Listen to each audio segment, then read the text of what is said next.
Hello lovelies, and welcome to another tutorial from CamiPaige Boutique. I'm Brooke, and today we're going to be going through the double Tack-it Leopard print Tumbler tutorial. And I know it's a mouthful, but I can't wait to show you guys this technique because of the added detail it will add to your cup designs. So without hesitation, let's go ahead and jump in and get started. With this cup, I use 3 different color spray paints, and I'm sorry I'm out of frame. But I like to use a vertical ombre so that when you roll the cup, you get an added detail that isn't always there in tumblers. So I started with a light blue, went into a medium, it was called Slate blue, and finalized it with a navy blue.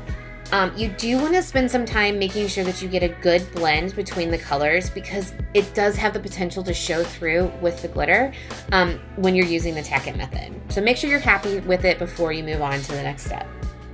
So I'm using Tack-it, and I will definitely link it below for you guys to order if you're interested. I can't remember the brand name, so I apologize, but all the information will be down in the description. But I don't dilute the Tack-it. I've had a couple of issues when I've diluted it and getting the right coverage of the glitter. So I just apply the Tack-it straight from the bottle onto the cup. It comes with a really nice nozzle on it, so it's just worked out great, and you don't have to have the added time of diluting the Tack-it and making sure that you didn't dilute it too much. On my Tack-it cups, I always do 2 layers of the adhesive before I move into glitter. I've had issues with coverage before with the glitter, so I have found that adding the 2 layers really makes sure that you have the coverage that you want before you move into the next step. Between the first application of the Tack-it and the second, I do wait about 20 hours or enough for the Tack-it to become clear before I apply the second layer. And then after I apply the second layer, I usually wait about 30 minutes just to make sure that everything is good and tacky before I come in and add the glitter. Very important, don't forget to do the bottom of the cup. So many people actually see it when you're taking a drink, and it's just an added detail that it just makes your cups that much better. Now, I have a slight obsession with silk from Peach Yellow glitters. I don't know when it started. I might need to go to a support group because I love it that much.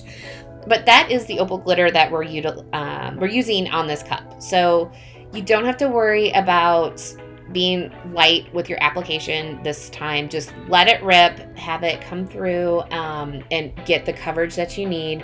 Because if you have too much, it's going to just fall off onto the paper. So make sure that you have enough glitter on there so that you can burnish it without any issues. Some people like to not reuse the glitter after Tack-it method. I don't have an issue, so I save it and put it back in my containers, but please do whatever you're comfortable with. And don't be afraid to throw glitter out if that's what you think would make the prettier cups going forward. So here I'm burnishing the cup. So I'm just using the pad of my pointer finger and applying some, I would say moderate pressure to make sure that all the glitter is pushed down and smooth. So that's what this method is just making sure that instead of having kind of the rough look of glitter, it's smooth. It's applied evenly to the outside of the cup. So take your time. If you have any rough spots, make sure to kind of go over them again. And then once you've gotten everything in a good spot with your finger, I like to just use my whole hand and kind of just rub it, not gently, like with some pressure over the whole thing to get everything pushed down. And then don't forget the bottom. Just make sure that it's all burnished as well. After this, I got everything burnished. I did take it out and spray painted it with Rustoleum 2x gloss to seal the glitter because I have had some issues with movement. I only sealed it once, but you can seal it twice if that makes you more comfortable. But I did just want to recommend that because it has messed up some cups for me in the past. Here again, I came in with my 2 coats of Tack-it. I didn't video the second application because I'm sure you guys are tired of me spreading glue around the outside of a cup. But I came in, applied the first layer of Tack-it, let it sit for 20 minutes, and then came in with that second layer of Tack-it and then let them both sit for a good 30 minutes. Don't forget the bottoms, even on this second time around. And just make sure that you have a nice, even layers both times that you apply the glue. Again, we're going to come in with silk, let it rip, just get full coverage so that you don't have any bare spots with the Tack-it method. And just don't worry about being generous with your hand. If you have a heavy hand, this method is perfect for you because it's not going to mess up any of the designs. You can also come in, and if you want to do 2 glitter colors, if you want to do an ombre, multiple glitter colors, by all means, I would love to see what you guys come up with. For this design though, I only needed the 1, so that's what I'm showing you guys here. You're going to want to tap it off and then come in and burnish it again. So again, using the pad of your pointer finger, getting everything pushed down. And oh my gosh, I hope you guys can see just what the 2 layers of Tack-it really do to the cup. Just the way it allows both the layers of glitter to reflect off each other, it's so beautiful. I cannot even begin. After I burnished it the second time, I did add a layer of epoxy, and I didn't record it, and I apologize, but what I wanted to make sure to communicate is the reason why I do that is because I had issues with the leopard spot glitter sticking to the Tack-it underneath it. So by adding a quick coat of epoxy, I used a little extra ink. I was able to really seal in the 2 layers of the glitter and move on to the next step. Here, I am using a gold glitter from Recollections, which is, you can get that at Michael's. I will link it below. And I just used uncolored Mod Podge, which I know other cup makers, they've used either straight acrylic paint or they've added acrylic paint into the Mod Podge. I just haven't had the best success with it, but I want you guys to utilize what works for you. So just because I can be wonky and awkward sometimes, I don't want you guys to be like, well, I do it this way. I'm sure whatever you're doing is wonderful. I'm just showing you how I go about it. So I add the Mod Podge by dabbing it onto the cup and just adding the glitter onto the Mod Podge spots. I did seal the gold glitter before I came into the step that you're seeing now, so that way we didn't have any movement, and then it also protected the gold glitter from the black glitter that we're adding around the leopard spots. So again here, I'm just using the plain Mod Podge with a little brush and coming in with a black glitter. So this black glitter is actually, again, a glitter I got off of Amazon. It's Ben's glitter. I like how it comes in bulk. This black actually still sparkles under epoxy, so I haven't had any complaints, and it's pretty cheap. So I will link it down in the description, and that way you can try it out if you need a black glitter. But yeah, so I just took my time going around the gold spots. I know you can't see it here, but I actually had another cup that I had done in the past as a visual to kind of reference as I went around. There are no perfect leopard spots. No 2 leopard spots are alike. So don't freak out if you feel like, oh my gosh, this looks like a wonky leopard print spot that never would happen. Well, you don't know, and just go with it. See if there's any things that you can add and make it beautiful. But I'm sure you're being way too hard on yourself, and whatever you're going to create is going to be absolutely wonderful.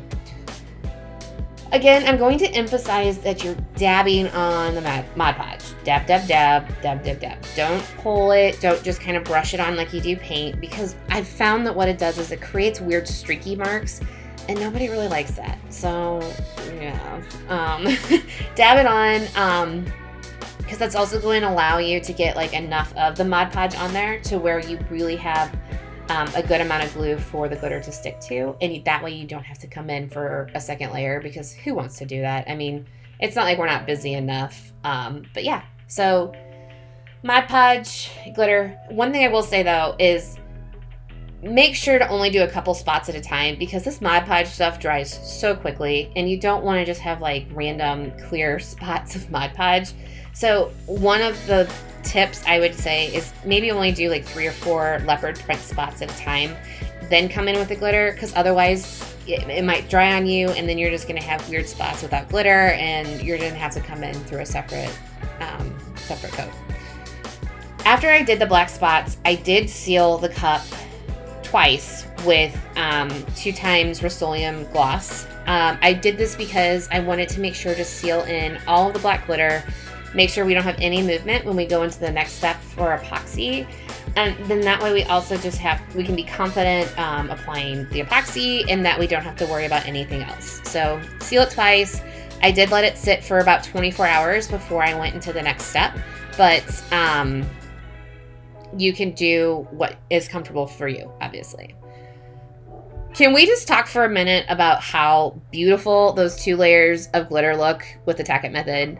I really like this shot because you can see just how beautiful, like just the extra round of Tack-it looks. So I can't say enough about it. It's just beautiful.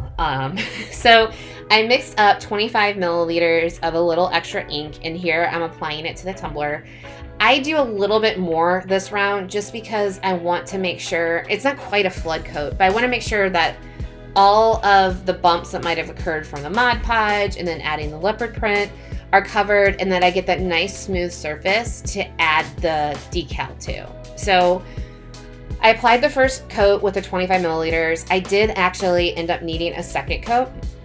So I came in right after this one, and the second coat I only needed 20 milliliters, so I needed less, but I got that perfect shine, and it was just beautiful. I really didn't need that much sanding on this cup, so I did not use the Dremel. I just used a 60 grit sanding block from Amazon. I'll link that below. But what you see here is I'm getting the rim at the top, but then also just like the outer edge of the bottom. But I also just always run my hands up and down the cup to see if there's any just like rough spots that needed to be sanded down. And then I cut a decal. So this is my mom. She is Mimi.